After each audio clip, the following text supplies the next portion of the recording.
Apakah benar, dengan berhutang bisa membuat seseorang menjadi kaya?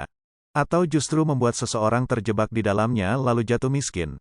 Simak rangkumannya agar kalian tahu dan bisa memanfaatkan potensi yang ada di dalamnya.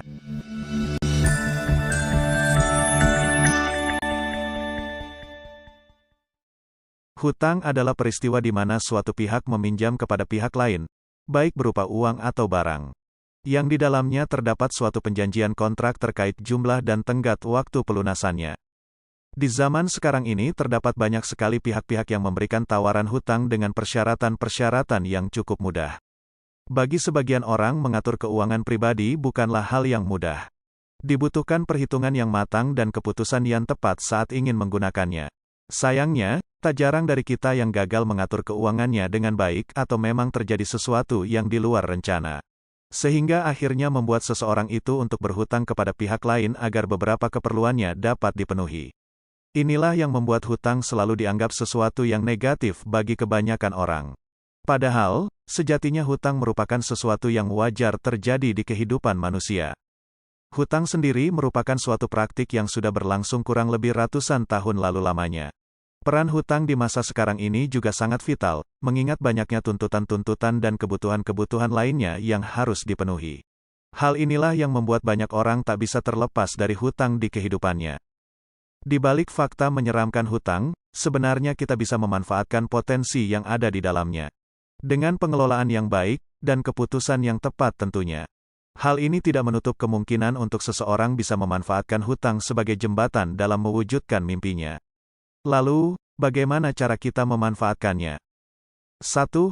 Membeli sesuatu yang dapat memberikan nilai lebih di masa mendatang. Menurut Greg McBride, seorang ahli finansial senior asal Bank hutang jika ditangani secara bertanggung jawab, akan membantu Anda dalam berinvestasi pada aset yang lebih penting untuk masa depan.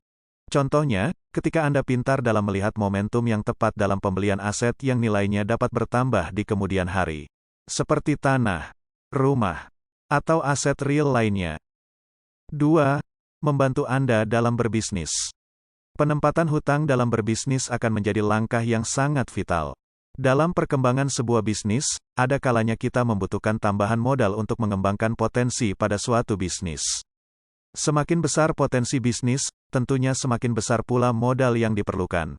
Disinilah peran hutang dapat membantu bisnis kita. Dengan perhitungan yang tepat dan keputusan yang bijak tentunya. Hal ini tidak menutup kemungkinan bisnis tersebut akan memperoleh profit besar di masa mendatang. 3. Membantu perputaran arus kas. Mengingat banyaknya platform yang menawarkan pinjaman dengan suku bunga yang rendah, hal ini dapat kita manfaatkan untuk menjaga perputaran arus kas agar tetap stabil. Di sini, dengan pinjaman yang ada, membuat arus kas kita tetap stabil dalam melakukan pengeluaran-pengeluaran yang jumlahnya cukup besar. Selama pengeluaran yang dibutuhkan untuk kepentingan produktif, keputusan untuk berhutang adalah opsi yang masuk akal agar arus kas tidak berantakan. Itulah ulasan mengenai hutang. Video ini tidak bertujuan untuk mengajak kita supaya berhutang, melainkan hanya merangkum dan mengedukasi tentang hal-hal positif yang dapat kita ambil dari berhutang.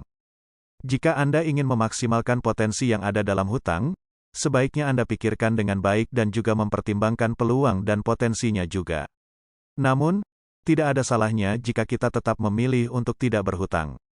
Semua itu kembali pada diri kita masing-masing. Terima kasih sudah menyimak video ini sampai selesai. Semoga ulasan tersebut dapat membantu kalian semua dalam melewati persoalan-persoalan hidup, dan membawa kita ke keadaan yang lebih baik lagi untuk kedepannya. Jangan lupa like, komen, dan subscribe untuk membantu channel ini supaya terus berkembang. Nantikan juga edukasi dan kisah-kisah menarik lainnya dari channel ini.